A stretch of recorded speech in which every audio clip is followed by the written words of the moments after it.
Natawa ang 3 bilyonaryo nang pumasok ang matanda sa pulong, pero hindi nila inasahan na ang kilos niya ang magpapabagsak sa kanilang kumpiyansa.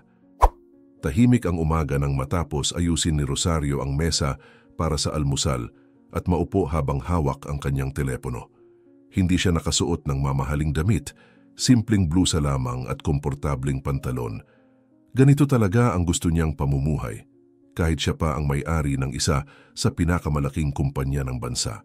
Tumunog ang telepono at sumagot si Cesar mula sa kabilang linya, dala ang dati na niyang pag-aalala. Gusto niyang malaman kung tutuloy ba talaga ang ina na dumalo sa pulong sa halip na siya. "Nanay, sigurado ka bang pupunta ka? Ang mga lalaking ito ay arogante, hindi ka nila padadaliin." Huminga ng malalim si Rosario at sinabing wala siyang kinatatakutan. Nandoon na sila sa opisina, naghihintay sa atin at wala akong dahilan para umiwas. Kung nakayanan ko noon, kakayanin ko rin ngayon. Pinilit pa rin ni Cesar na protektahan ang kanyang ina, lalo na't wala siya dahil nasa biyahe. Ngunit tinapos ni Rosario ang usapan, mariinang pa siya. "Anak, ikaw na ang nag-alaga ng lahat ng bagay para sa akin. Ngayon oras ko naman para harapin ito. Magiging maayos ang lahat." Pagkababa ng telepono, inayos ni Rosario ang buhok at kinuha ang maliit na bag, walang alahas o palamuti. Habang papunta sa kumpanya, matatag ang kanyang tingin. Alam niyang marami ang hindi naniniwala na ang isang payak na matanda ay siyang may-ari ng napakalaking imperyo. Pagpasok pa lang niya sa gusali, namangha ang mga tao, pero binati niya ang bawat empleyado ng may ngiting totoo. Puno ang unang elevator, kaya naghintay siya ng kasunod. Walang pagmamadali at nakipag-usap pa sandali sa resepsyonista na halatang kinakabahan sa biglaang pagdating ng boss. "Huwag kang mag-alala, Hija. Nandito lang ako para sa isang pulong." "Kumusta ka? Ayos lang ba ang linggo mo?"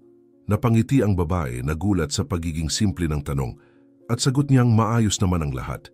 Habang naghihintay, naramdaman ni Rosario ang mga matang nakatingin sa kanya.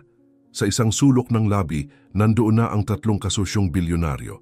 Si Ramon seryoso ang mukha at palaging dominante, may ibinulong kay Liza na sinagot naman ng mapanuksong tawa. Sinusuri nila si Rosario mula ulo hanggang paa, para bang wala siyang karapatang nandoon. "Tingnan mo nga naman, parang may naligaw na bisita sa maling opisina," bulong ni Ramon, malinaw para sa lahat ng nakapaligid. Sinundan ito ni Liza, sabing baka nandito lang siya para magtanong tungkol sa serbisyo ng paglilinis. Si Teodoro, ang pinakabata, umiwas ng tingin at hindi natawa. Halatang hindi siya komportable pero nanahimik lamang. Narinig lahat ni Rosario ang mga salita pero pinili niyang huwag umimik. Kalma pa rin siya at nagpatuloy sa pakikipag-usap sa resepsyonista, parang walang nangyari. Nagtanong siya tungkol sa pamilya nito, tungkol sa trabaho at pati na rin sa pagiging abala ng paligid. Maganda makita na lahat ay masipag, ibig sabihin ay sabay-sabay tayong umaangat. Hindi makapaniwala ang babae sa kabutihang loob at halos napaluha sa pasasalamat. Samantala, patuloy pa rin ang mga biro ng mga bilyonaryo na umaalingaw-ngaw sa pasilyo, ngunit hindi na tinag si Rosario. Naglakad siya ng dahan-dahan sa lobby. Pinagmamasdan ang mga empleyadong may dalang papeles, may iba namang abala sa telepono, at ang ilan ay nagmamadaling bumabati sa isa't isa. Naramdaman niya ang tuwa at pagmamalaki dahil bawat isa roon ay bahagi ng kasaysayan na itinayo niya sa hirap at tiyaga. Para sa 3 bilyonaryo, ang lahat ay tungkol lang sa pera at anyo, ngunit para kay Rosario, nasa sipag at kababaang loob ang tunay na lakas. Muli siyang tiningnan ni Teodoro at napansin ang kapayapaan sa kanyang mukha. Gusto sana niyang sabihin na hindi siya sang-ayon sa mga biro ng mga kasama, ngunit pinigilan ang sarili. Takot siyang mapahiya kung kakampihan ang matanda.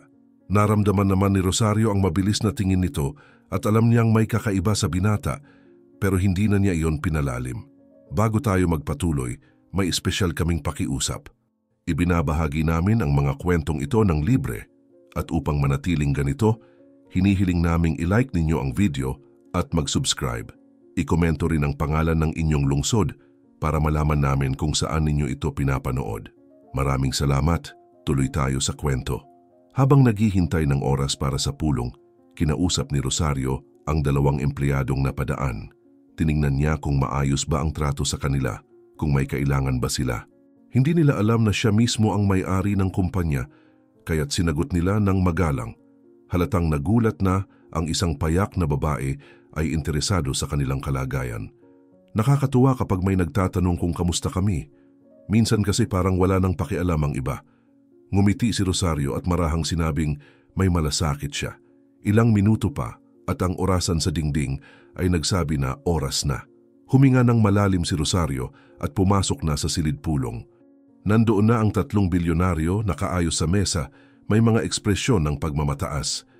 Inayos ni Ramon ang kanyang Amerikana, waribay nagpapakita ng kapangyarihan, habang si Liza ay nagbubuklat ng mga papel nang hindi man lang tumitingin. Si Teodoro ay nanatiling tahimik, maingat na nagmamasid, parang may halong kaba at kuryosidad. Pagpasok ni Rosario at pagtulak sa pinto, nag-iba ang hangin sa paligid. May ilang empleyadong dumaraan na tumigil para manood.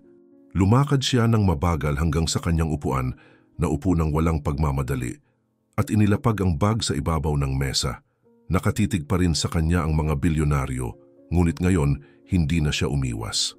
Magandang hapon sa inyong lahat. Maaari na ba tayong magsimula?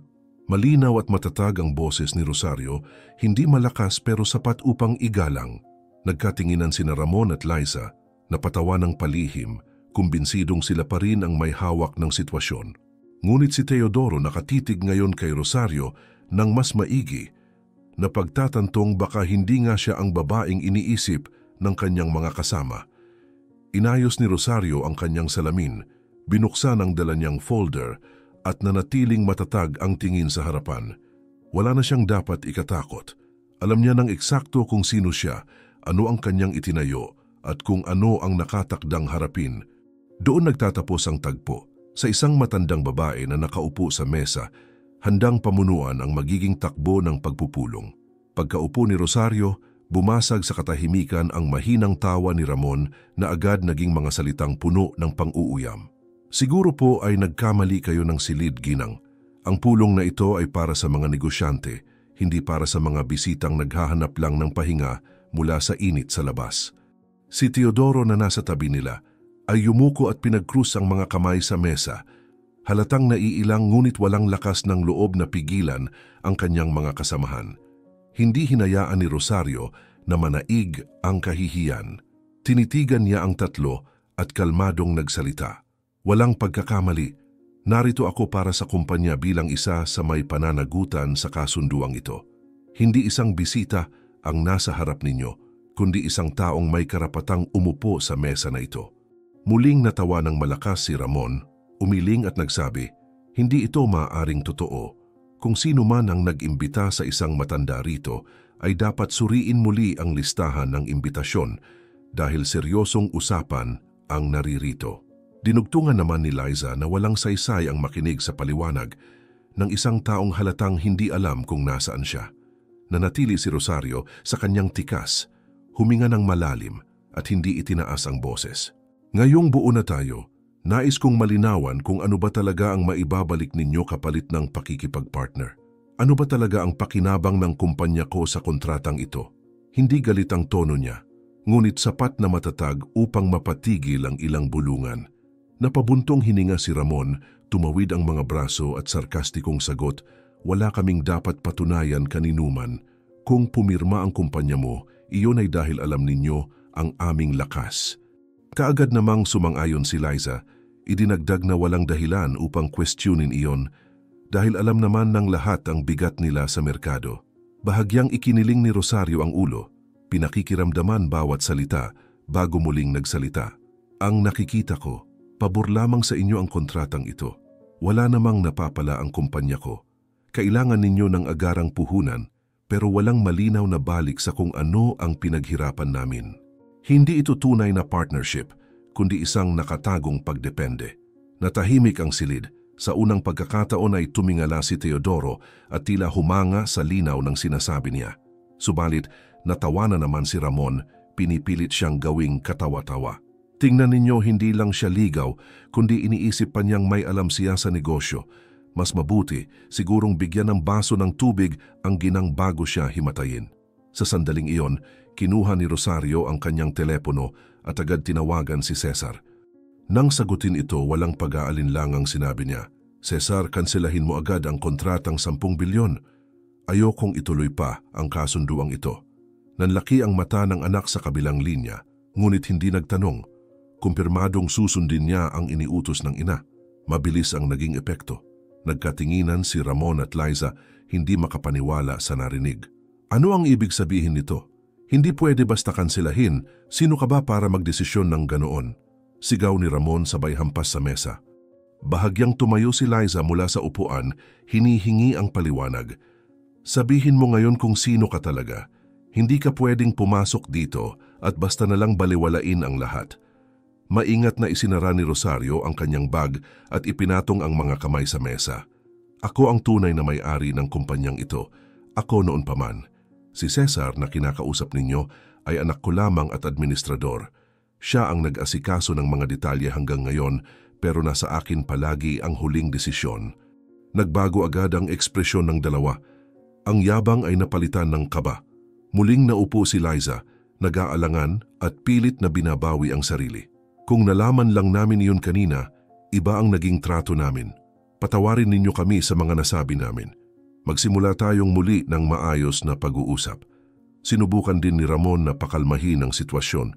Pinagdikit ang mga kamay at pinilit ngumiti. Isang maliit na hindi pagkakaintindihan lang ito. Maaari pa nating ipagpatuloy at ayusin ang mga termino. Ngunit hindi nagpabola si Rosario. Hindi ako nakikipagnegosyo sa mga taong minamaliit ang matatanda. Ang hindi marunong gumalang sa nakatatanda, malamang hindi rin marunong igalang ang mga empleyado nila. At kung hindi nirerespeto ang mga taong bumubuo ng pundasyon ng isang kumpanya, wala silang kakayahang maging katuwang ko. Tumayo siya mula sa upuan at tinitigan ang bawat isa sa kanila. Lumabas kayo ngayon din. Nanatiling nakatulala si Teodoro, nahahati sa hiya at paghanga sa nasaksihan. Mabagal na tumayo sina Ramon at Liza, pilit pa ring naghahanap ng salitang makapapawi ng kahihiyan, ngunit walang lumabas. Tahimik silang naglakad papunta sa pinto, hindi lumilingon, halatang talunan. Sumunod si Teodoro ngunit bago lumabas, muli niyang tiningnan si Rosario na para bang sinasabing hindi siya sang-ayon sa nangyari, bagaman wala siyang lakas ng loob na magsalita. Nanatiling nakatayo si Rosario, nakatitig sa pinto, dama na ginawa niya ang tama. Walang alinlangan, walang pagsisisi. Sa unang pagkakataon matapos ang mahabang panahon, hindi lamang siya isang negosyante, kundi isang babaeng marunong magpatupad ng respeto. Ang silid na kanina ay puno ng tawa at panlilibak, ngayon ay balot ng ganap na katahimikan. Kinabukasan ng umaga, nagising si Rosario na may bigat sa dibdib. Pinilit niyang matulog ng payapa matapos ang pulong, ngunit paulit-ulit bumabalik sa isipan ang mga tawa at mapanuyang tingin. Naupo siya sa gilid ng kama, hinaplos ang kanyang ubanin na buhok at napabuntong hininga. Pagbaba niya sa kusina, ang unang narinig ay ang radyo na nakabukas. May nagsasalita tungkol sa mga bagong tsismis. Isang boses ang nagsabing nawalan na raw ng kontrol ang matandang negosyante sa sarili niyang kumpanya, na hindi na siya ang gumagawa ng mga desisyon at ang tunay na nagpapatakbo ay ang anak. Agad niyang pinatay ang radyo, ngunit ramdam pa rin ang kirot. Hindi nila kayang tanggapin ang pagkatalo, kaya mas pinipili nilang mag-imbento ng kasinungalingan. Samantala, abala na sina Ramon at Liza sa pagpapalaganap ng plano para sirain ang pangalan ni Rosario. Hindi sila naghanap ng ebidensya o matibay na dahilan. Ginagamit lang nila ang impluensya na natitira pa sa kanila para ikalat ang mga parinig sa mga kaibigan at kapwa nasa lipunan. Binubulong nila na wala nang kakayahang mamuno si Rosario, na matanda na siya at maaring mapahamak ang kinabukasan ng kumpanya sa kanyang pamumuno. Ibagsak natin ang imahin niya bago pa siya makahalata. Kapag naniwala ang mga tao na wala na siyang katinuan, mawawala ang tiwala nila sa kanyang pamumuno. Giit ni Ramon, kumbinsido na magiging epektibo ang kanilang atake. Sinasangayunan naman siya ni Liza, sabay dagdag na may kilala siyang mga mamamahayag na handang ulitin ang mga tsismis kapalit ng ilang pabor. Mabilis na kumalat ang mga peking balita at ilang empleyado ang naguluhan ng marinig ang mga haka-haka. Pero tuwing makikita nilang dumarating si Rosario sa kumpanya, payak gaya ng nakasanayan. Ngunit matatag ang tingin, Ramdam nila na hindi tumutugma ang mga kwento sa katotohanan. Hindi niya itinatanggi ang nangyayari, pero hindi rin siya nagpapakita ng kahinaan. Huwag kayong maniwala sa lahat ng ikinakalat. Ang trabaho na ginagawa ninyo araw-araw ang tunay na patunay kung sino tayo, sabi niya sa isang maikling usapan kasama ang kanyang koponan.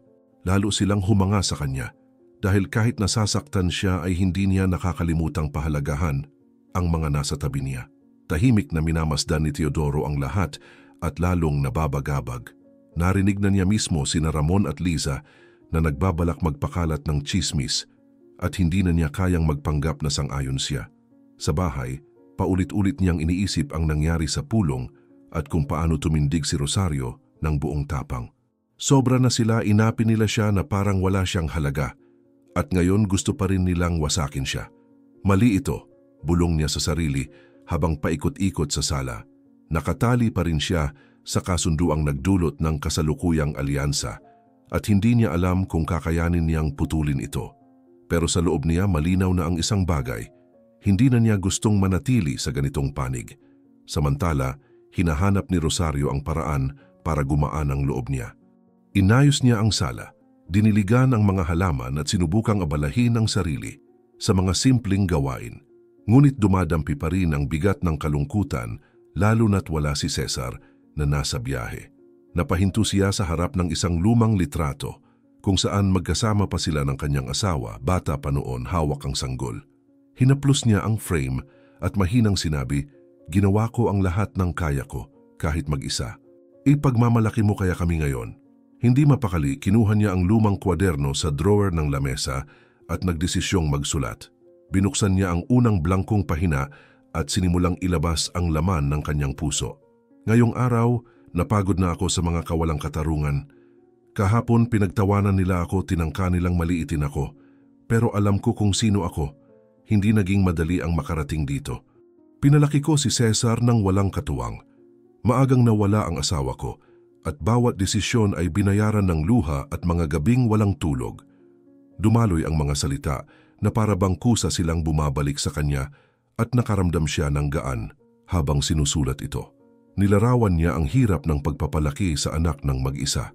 Naalala niya ang araw na dumating ang balita ng pagkamatay ng asawa at kung paano niya kinailangang itago ang luha para makapagpatuloy sa trabaho. Naalala niya ang mga panahong tinitiis niyang hindi bumili para sa sarili, basta't masiguro ang pag-aaral ni Cesar.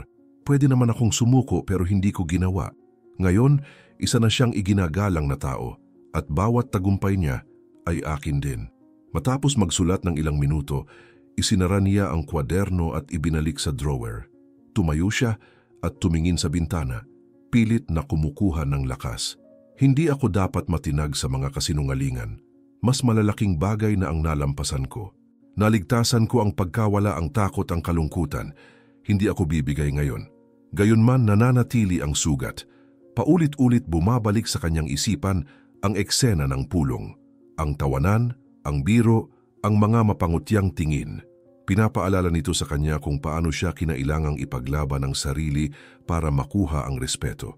"Hindi ko dapat maramdaman na napakaliit ko dahil lang sa kasinungalingan. Hindi ako mahina." Ngunit hindi rin niya maikaila na pinapahirap ng tsismis ang kanyang kalooban. Sa kumpanya, may ilang empleyadong lumapit upang kumustahin siya. Mahinahon niyang sinagot, "Mabuti ako, salamat. Ang mahalaga, patuloy kayong maniwala sa trabahong ginagawa ninyo. Kung wala kayo, hindi iiral ang lahat ng ito."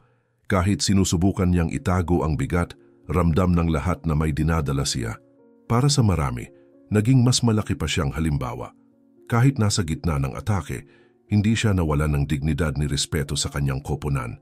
Tahimik na pinapanood ni Teodoro ang epekto ng mga tsismis. Habang nakikita niya kung paano lalong humahanga ang mga empleyado kay Rosario, unti-unti niyang naunawaan na hindi ito kahinaan kundi lakas. Pwede nilang sabihin ang gusto nila, pero hindi niya mawawala ang respeto ng mga taong tunay na mahalaga, isip niya, sabay nakaramdam ng hiya sa sarili dahil nasa maling panig siya. Kinagabihan, mag-isa muling naupo si Rosario sa bahay. Tinitigan niya ang saradong kuwaderno at hinaplos ang takip. "Cesar, hindi mo alam kung gaano ko gustong makausap ka nitong mga araw na ito. Sana makauwi ka agad. Kailangan kita rito. Pagkatapos ay pinatay niya ang ilaw, determinadong magpakatatag kahit pilit bumabagsak ang kanyang luha. Lumipas ang ilang araw bago bumalik si Cesar mula sa biyahe. Nang pumasok siya sa bahay at nadatna ng ina, agad niyang napansin ang kakaibang anyo nito. Nakaupo si Rosario sa sala. Hawak pa rin ang kwaderno na pinagsulatan niya nitong mga araw. Namumungay ang mga mata. Pagkakita sa anak, tumayo siya at niyakap ito ng mahigpit. Para bang sa wakas ay nabawasan ang bigat sa kanyang dibdib. Cesar, kailangan kong ikwento ang nangyari sa pulong. Hindi mo alam kung ano ang pinagdaanan ko noon. Dinala siya ng anak sa sofa, hinikayat na kumalma, at doon sinimulan niyang ilahad ang bawat detalye. Isinalaysay niya ang mga tawa ni Ramon at Liza, kung paanong ipinahiwatig nilang wala na siyang direksyon, at ang mga mapanghamak na tingin na parang itinuring siyang wala. Hinawakan ni Cesar nang mahigpit ang mga kamay ng ina, galit na galit sa mga imaheng iniisip niya. Nagkaroon ba sila ng kapal ng mukha na pagtawanan ka ng ganyan? Ang nanay ko ang mismong may-ari ng lahat, tinrato na parang walang halaga?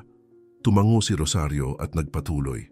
Nilait nila ako, tinawag na mali ang ginawa ko at pinagtawanan ako. Sinubukan kong manatiling kalmado. Nagtanong ako ng mga simpleng bagay pero hindi nila sineryoso ang mga sagot. Doon ko lang napagtanto na ang kontrata ay para sa kanila lang pabor. Kaya tumawag ako sa iyo at pinakancel. Huminga ng malalim si Cesar, hindi mapigilan ang kanyang galit. Nanay, hindi mo alam kung gaano ako ka-proud. Proud ako na nagkaroon ka ng lakas ng loob na ipaglaban ang sarili mo. Proud ako na hindi ka nagpatalo sa kanila. Alam ko kung gaano kahirap ang pinagdaanan mo para maitayo ang lahat ng ito. Alam ko rin ang dami ng sakripisyo mo para palakihin ako mag-isa. Hindi ka kailanman dapat tratuhin ng ganyan. Habang muling nagkakalapit ang mag-ina, sina Ramon at Liza naman ay dumaranas ng matinding desperasyon. Ang pagkakansela ng kontrata ay sumira na lalo sa kanilang mahina ng pinansya. 1 linggo pa lang ang lumipas, pero wasak na ang kalagayan ng mga bilyonaryo. Ang mga desperadong investment na ginawa nila para mailigtas ang kanilang imperyo ay gumuho, parang buhangin na dumudulas sa mga kamay. Wala nang bumalik sa perang ginastos nila, nagdatingan ang mga nagpapautang, at ang mga dati nilang kakampi ay biglang naglaho na parang walang nangyaring pagkakaibigan. Naging hindi na maiiwasan ang pagkabangkarote. Wala na silang natitirang dignidad, at tanging opsyon na lang ang lumapit sa mismong taong kanilang hinamak noon. Kinaumagahan, tumanggap si Rosario ng di inaasahang bisita. Dumating ang 3 sa kanyang opisina, halatang bagsak, gusot ang mga damit at desperado ang mga mata. Tinanggap sila ni Rosario sa kanyang silid nang may katahimikan, hindi ipinakita ang kayabangan, ngunit malinaw sa kanyang tindig na hindi niya nakalimutan ang nakaraan. Alam ko na kung bakit kayo nandito. Sabihin ninyo sa sarili ninyong mga salita kung ano ang kailangan ninyo sa akin. Si Ramon ang unang nagsalita, huminga muna ng malalim. Nasa alanganin na kami, bumagsak ang kumpanya namin at kailangan namin ng pagkakataon. Hinihiling naming bigyan mo kami ng trabaho, kahit anong posisyon para lang makapagsimula ulit. Sumabat si Liza, halos nagmamakaawa ang tono. Alam naming nagkamali kami noon, pero nandito kami ngayon para humingi ng isa pang tsansa. Wala na kaming natitira at ikaw lang ang makakatulong sa amin. Si Teodoro mas mapagpakumbaba, nakayuko at nagsalita ng matatag. Kailangan ko rin ng trabaho, hindi tulad nila, ayokong magpalusot. Gusto ko lang ng pagkakataong magsimula ulit sa tamang paraan. Tahimik lang si Rosario ng ilang segundo, hinayaan na lumubog sa kanila ang bigat ng mga salita. Pagkatapos, kalmado at matatag ang tinig niyang sumagot.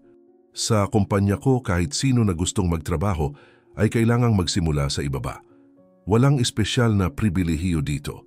Ang unang hakbang ay palaging matutunan ang halaga ng pagsisikap. Ibig sabihin, kung seryoso kayo, magsisimula kayo bilang janitor. Nanlaki ang mga mata ni Ramon, halatang nasaktan. Siguro nagbibiro ka. Ako isang bilyonaryo, hahawak ng walis? Nakatawa ng mapanlait si Liza, sabay krus ng mga braso. Hindi ako ipinanganak para maglinis ng pasilyo. Nakakabastos iyon. Hindi nagbago ang tono ni Rosario. Hindi iyon nakakabastos. Ang tunay na nakakahiya ay ang bastusin ang tao, pagtawanan sila at isipin na mas mataas ka sa lahat. Nakakahiya ang paniwalaan na maliit ang trabaho ng iba dahil lang wala silang suot na Amerikana. Sa kumpanya ko walang nagsisimula sa taas. Kailangang ipakita ng lahat kung sino sila sa pamamagitan ng araw-araw na pagsisikap. Kung hindi ninyo matatanggap, bukas ang pinto. Itinaas ni Teodoro ang kanyang tingin at taos-pusong sumagot. Tinatanggap ko. Wala akong hiya na magsimula sa ibaba. Baka ito lang ang paraan para tunay na matuto. Nagkatinginan sina Ramon at Liza, galit na galit, pero wala na silang ibang opsyon.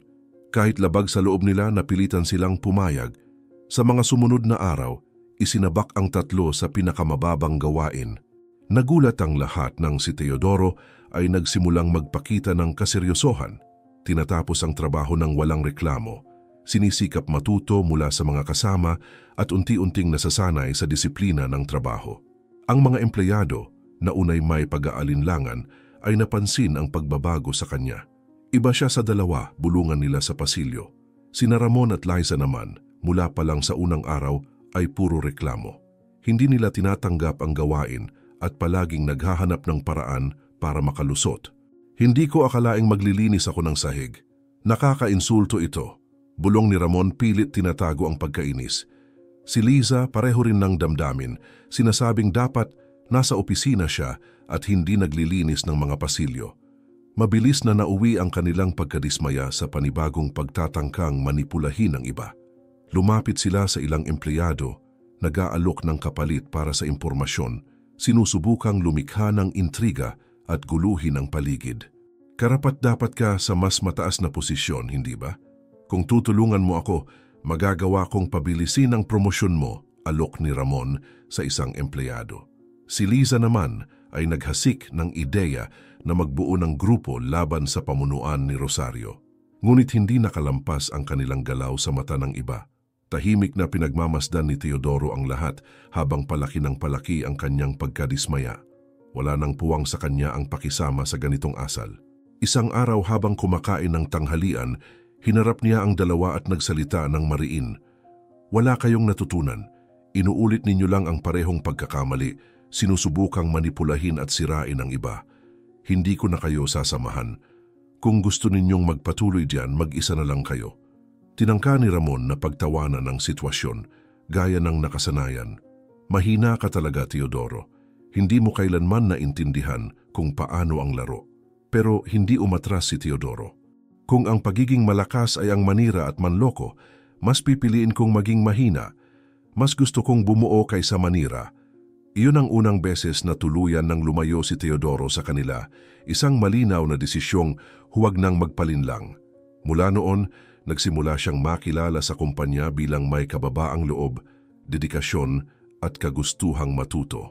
Si Rosario na nakamasid mula sa malayo, napansin ang malaking kaibahan sa kanyang ugali at nakita sa kanya ang totoong pagbabago, isang bagay na sina Ramon at Liza ay hindi kailanman ipinakita. Naging hati ang kapaligiran sa kumpanya. Ang pagtutol ng dalawang nakatatanda laban sa pagsisikap ni Teodoro na muling itayo ang sarili. Alam ni Rosario na simula pa lamang iyon ng isang bagong yugto, ngunit malinaw na ipinakita ng pasya ni Teodoro na hindi lahat ay saradong pinto sa pagbabago at pagkatuto mula sa mga pagkakamali. Sa mga sumunod na linggo, lumabas na hindi handa sina Ramon at Liza na tanggapin ang bagong katotohanan. Kahit nagtatrabaho na sa loob ng kumpanya ni Rosario, iginiit pa rin nila ang kanilang lumang gawi. Sinusubukang impluwensyahan ang mga empleyado at gumagawa ng mga kwento upang maghasik ng duda laban sa may-ari. Tahimik lamang na nagmamasid si Rosario, naghihintay ng tamang sandali upang kumilos dahil alam niyang hindi magtatagal ang mga maskara. Dumating ang sukdulan ng matuklasan na sinubukan ng dalawa na buuin ang isang grupo ng mga empleyado upang sirain ang isang buong departamento. Nagkakalat ng maling impormasyon at nangangakong bibigyan ng pabor ang kapalit ng pagtataksil. Ngunit sa pagkakataong ito, hindi na nanahimik si Teodoro. Matagal na niyang napagdesisyonang lumayo sa kanila, ngunit ngayon pinili niyang lumagpas pa roon. Kinausap niya si Rosario ng pribado at isinalaysay ang lahat. Hindi sila nagbago, patuloy silang sumisira. Plano nilang guluhin na naman ang kumpanya, Hindi ko nahahayaang magpatuloy ito. Maingat na nakinig si Rosario at pinasalamatan siya sa tapang na ipinakita. Ngunit hindi doon natapos si Teodoro. Tinipon niya ang lahat ng ebidensya, mga dokumento, usapan at testimonya, at dinala ito sa mga autoridad. Siya mismo ang lumagda sa reklamo, malinaw na ipinakita na ayaw na niyang maging bahagi ng siklo ng pagkawasak. Ilang araw matapos noon, naaresto sina Ramon at Liza. Kumalat ang balita sa buong kumpanya, nagdulot ng ginhawa sa mga empleyadong matagal ng pagod sa mga tangkang paninira. Pinanood ni Rosario ang lahat ng may kapanatagan, hindi nagdiwang, kundi tahimik na tinanggap na naganap ang hustisya. Hindi ito tagumpay kapag may nawalan ng kalayaan dahil sa sariling pagpili. Ito ay simpleng bunga ng itinanim, wika niya habang nakatanaw sa bintana ng kanyang opisina. Tinawag si Teodoro para sa isang pag-uusap. Halata ang kaba daman niyang magiging mahalaga ang sandaling iyon sa kanyang buhay. Tinanggap siya ni Rosario nang may dating kapanatagan, inanyayahan siyang umupo. Mahirap ang desisyon mo, Teodoro. Ang isumbong ang mga taong matagal mong nakasama ay hindi madaling gawin. Yumuko siya at mahina ang sagot. Wala na akong magagawa para manatili sa tabi nila. Ilang buwan akong nakakita ng kawalang katarungan, kasinungalingan at panlilinlang. Nagkamali rin ako ng manahimik noon. Nang dumating ako sa mundong ito, wala akong alam. Sinunod ko lang ang daang itinuro nila. Bahagyang yumuko ang ulo ni Rosario, nais pang makinig. Doon tuluyang nagbukas si Teodoro. Nawala ang mga magulang ko nang bata pa ako. Namatay sila sa isang aksidente. Bigla akong nagmana ng bilyon-bilyon ng walang alam sa negosyo at walang gabay. Nahulog ako sa mundong hindi ko kilala at kumapit sa mga unang taong akala ko ay may alam. Sina Ramon at Liza ang nakaimpluwensya mula pa noong simula. Inakala kong kailangan ko sila, na wala akong ibang pagpipilian. Pero ngayon ko lang napagtanto na unti-unti lang akong nawawala sa sarili. Tumimo sa puso ni Rosario ang mga salita. Pinagmasdan niya ito sandali bago taos-pusong nagsabi, "Hindi ka masamang tao, Teodoro. Naligaw ka lang. Maraming madaling malinlang kapag walang matibay na pundasyon, lalo na kapag dumating ang sakit ng hindi inaasahan. Ang kaibahan ngayon ay kinilala mo ang totoo at nagkaroon ka ng tapang na magbago." Tumingala si Teodoro, nangingilid ang luha. Ayokong sayangin ang pagkakataong ito, ayokong ulitin ang mga pagkakamali nila.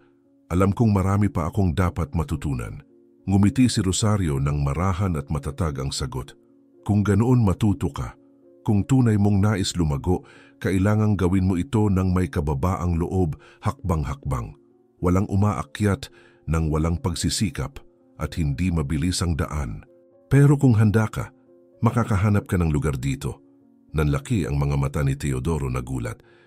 Ibig sabihin binibigyan ninyo ako ng pagkakataon na manatili? Tumango siya. Oo, at higit pa roon, nais kong maitaas ka sa mas mabuting posisyon. Pero tandaan, ang promosyon ay hindi nangangahulugang handa ka na. Ibig sabihin lamang, nagtitiwala ako sa kagustuhan mong magbago. Ang natitira, nasa iyo na. Napuno ng luha ang mga mata ni Teodoro. Hindi ko alam kung paano magpapasalamat. Ang tagal kong naniwala na ang lahat ay nakasalalay sa kapangyarihan at anyo. Pero ngayon ko nakikita na wala pala iyon. Hindi ninyo alam kung gaano kahalaga sa akin ang marinig ito. Simple ngunit matatag ang tugon ni Rosario. Magpasalamat ka sa pamamagitan ng gawa. Ipakita araw-araw na karapat-dapat kang narito. Iyon lang ang mahalaga. Tumayo siya at mahigpit na kinamayan si Rosario, nangangakong hindi niya sasayangin ang pagkakataon. Pahahalagahan ko ang tiwala na ito. Nangangako ako. Nakita ni Rosario ang sinseridad sa kanyang tinig at dama niyang sa unang pagkakataon, handa na talaga ang binatang ito na tahakin ang ibang landas. Kinagabihan, nakipag-usap si Rosario kay Cesar tungkol sa lahat ng naganap. Ikinwento niya na nagbukas si Teodoro. Inamin ang pagkawala ng mga magulang at kung paanong naimpluwensyahan ng iba. Tahimik na nakinig si Cesar at may halong pagmamalaking tugon. Inay, may puso kayong nakakakita ng higit pa. Habang ang iba ay makakakita lamang ng isa pang kalaban, nakita ninyo ang isang binatang nangangailangan ng direksyon. Ipinagmamalaki ko ang pagiging babae ninyo. Ngumiti si Rosario at may halong emosyon ang tugon.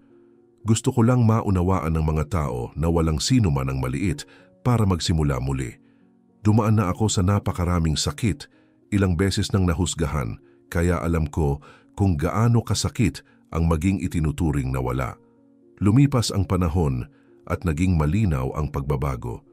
Unti-unti nang nakilala si Teodoro, ngayon ay may kasamang pagpapakumbaba at dedikasyon. Hindi na niya pasan ang bigat ng kayabangan, kundi ang kagustuhang matuto at makabuo ng bagay na karapat-dapat. Nagsimulang igalang siya ng mga empleyado at marami ang namangha sa laki ng kanyang ipinagbago. Samantalang sina Ramon at Liza ay nanatiling nakagapos, talunan dahil sa sarili nilang mga pasya. Naghatid ng kapayapaan ang katapusan para kay Rosario. Ramdam niya na hinarap na niya ang kahihiyan ng nakaraan at lumabas na mas matatag, nang hindi kailanman yumuko sa sinuman. Pinagmamasdan siya ni Cesar ng may pagmamalaki. Masaya na nakikita ang ina na nakatayo at iginagalang. Si Teodoro naman ay nagsisimula ng bagong yugto, handang patunayan na kaya niyang maging ibang tao. Ang kwento ng simpleng matandang babae na minsang hinamak ay nagtapos sa pagpapakita na ang dignidad ay laging nanaig laban sa kayabangan at na ang tunay na lakas ay hindi nakabatay sa kapangyarihan kundi sa tapang na manatiling nakatindig sa gitna ng mga panghihiya. Maraming salamat sa pagtutok hanggang dito. May inihanda kaming isa pang espesyal na kwento para sa iyo na lumilitaw ngayon mismo sa iyong screen. Kailangan mo lang i-click para mapanood. Sa isang mundong maraming sakit ang dumaraan ng tahimik, pinili mong makinig hanggang sa huli. Kung nakagalaw sa iyo ang kwentong ito, mag-iwan ng iyong subscription. Malaking tulong ito para maipagpatuloy naming dalhin ang mga tunay na salaysay na karapat-dapat ibahagi. Isulat sa mga komento kung saan ka nanonood. At kung maaari, ibahagi ito. Maaaring tila maliit na bagay lamang, ngunit ang pagpapalaganap ng kwento ng pagtatagumpay ay isa ring paraan ng pagpapalaganap ng pag-asa.